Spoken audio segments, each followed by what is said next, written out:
ओम श्री गणेशाय नमः। ओम गं गुरुवे नमः। ओम नमः शिवाय। शिवजी सदा सहाय। रुद्र संगीता खंड 2 अध्याय 17। सती को शिव के वर की प्राप्ति तथा भगवान शिव का ब्रह्मा जी को दक्ष के पास भेजकर सती का वरण करना। ब्रह्मा जी कहते हैं, मुने, उधर सती ने आश्विन मास के शुक्ल पक्ष की अष्टमी तिथि को उपवास करके भक्ति भाव से सर्वेश्वर शिव का पूजन किया। इस प्रकार नंदा व्रत पूर्ण होने पर नवमी तिथि को दिन में ध्यान मग्न हुई सती को भगवान शिव ने प्रत्यक्ष दर्शन दिया। उनका श्री विग्रह सर्वांग सुंदर एवं गौर वर्ण का था।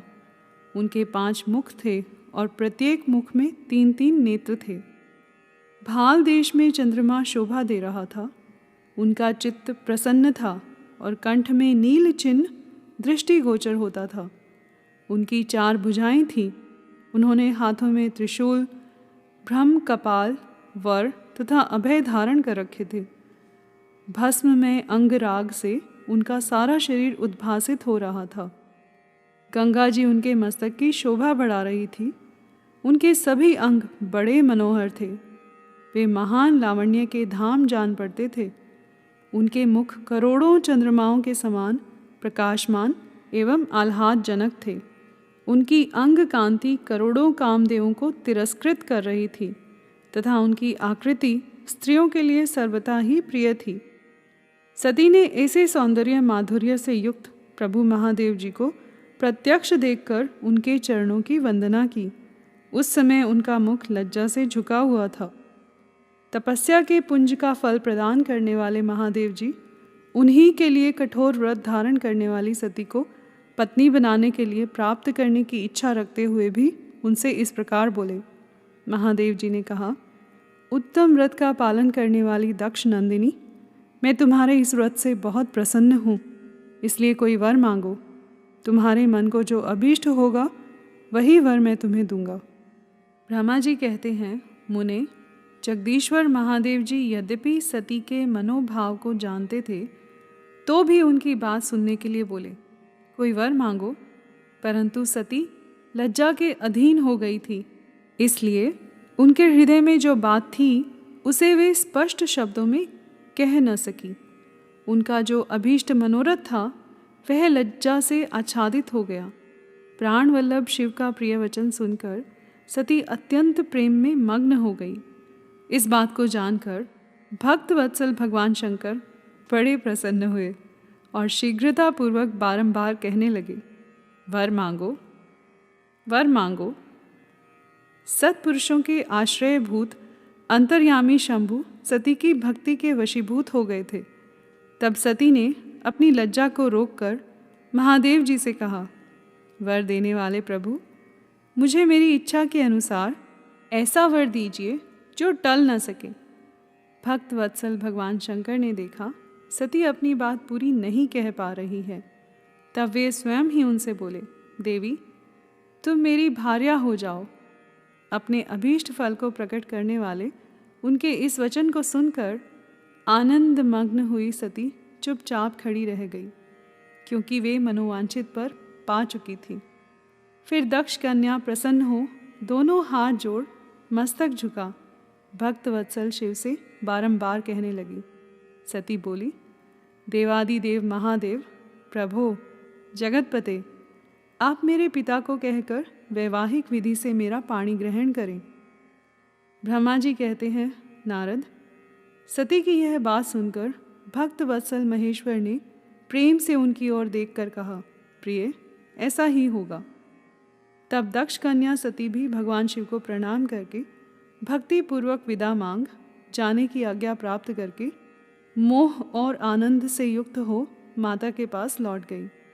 इधर भगवान शिव भी हिमालय पर अपने आश्रम में प्रवेश करके दक्ष कन्या सती के वियोग से कुछ कष्ट का अनुभव करते हुए उन्हीं का चिंतन करने लगे। देवर्षि फिर मन को एकाग्र करके लौकिक गति का आश्रय ले भगवान शंकर ने मन ही मन मेरा स्मरण किया। त्रिशूलधारी महेश्वर के स्मरण करने पर उनकी सिद्धि से प्रेरित हो मैं तुरंत ही उनके सामने जा खड़ा हुआ। तात, हिमालय के शिखर पर जहाँ सती के वियोग का अनुभव करने वाले महादेव जी विद्यमान थे, वहीं मैं सरस्वती के साथ उपस्थित हो गया। देवर्षि, सरस्वती सहित मुझे आया देख सती के प्रेम पाश में बंधे हुए शिव उत्सुकता पूर्वक बोले। शंभु ने कहा, ब्राह्मण, मैं जब से विवाह के कार्य में स्वार्थ बुद्धि कर बैठा हूँ, तब से अब मुझे इस स्वार्थ में ही स्वत्व सा प्रतीत होता है। दक्ष कन्या सती ने बड़ी भक्ति से मेरी आराधना की है। उसके नंदा व्रत के प्रभाव से मैंने उसे अभिष्ट वर देने की घोषणा की।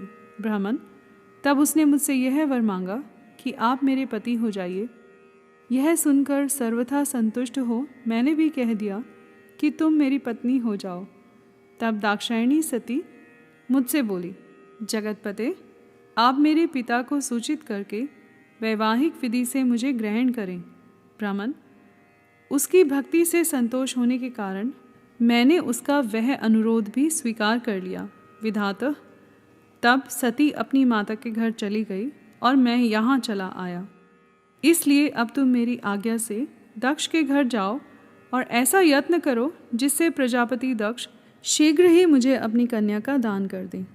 उनके इस प्रकार आज्ञा देने पर मैं कृतकृत्य और प्रसन्न हो गया तथा उन भक्त वत्सल विश्वनाथ से इस प्रकार बोला।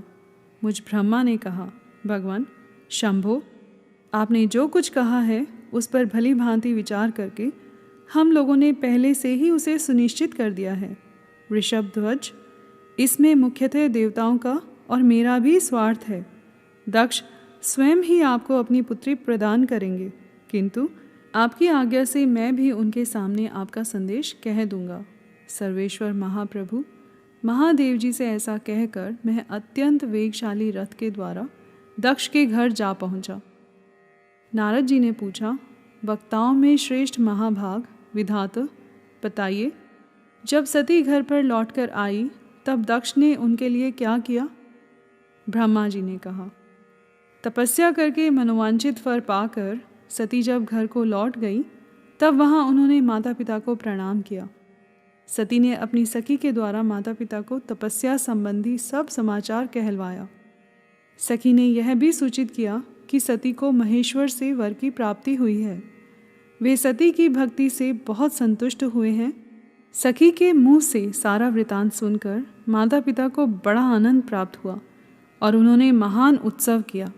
उदार चेता दक्ष और महामनस्विनी वीरिणी ने ब्राह्मणों को उनकी इच्छा के अनुसार द्रव्य दिया तथा अन्यान्य अंधों और दीनों को भी धन बांटा। प्रसन्नता बढ़ाने वाली अपनी पुत्री को हृदय से लगाकर माता वीरिणी ने उनका मस्तक सूंघा और आनंद मग्न होकर उनकी बारंबार प्रशंसा की।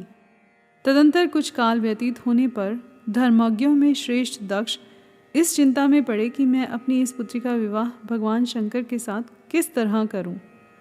महादेव जी प्रसन्न होकर आए थे, पर वे तो चले गए। अब मेरी पुत्री के लिए वे फिर कैसे यहाँ आएंगे?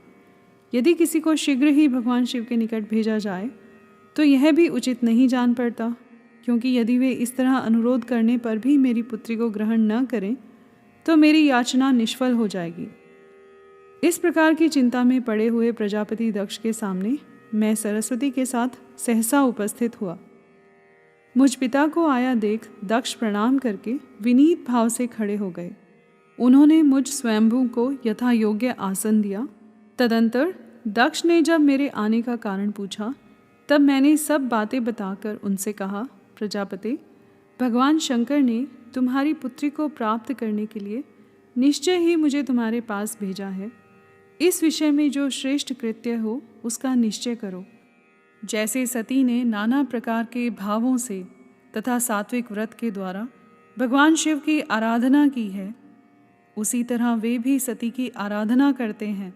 इसलिए दक्ष, भगवान शिव के लिए ही संकल्पित एवं प्रकट हुई अपनी इस पुत्री को तुम अविलंब उनकी सेवा में सौंप दो।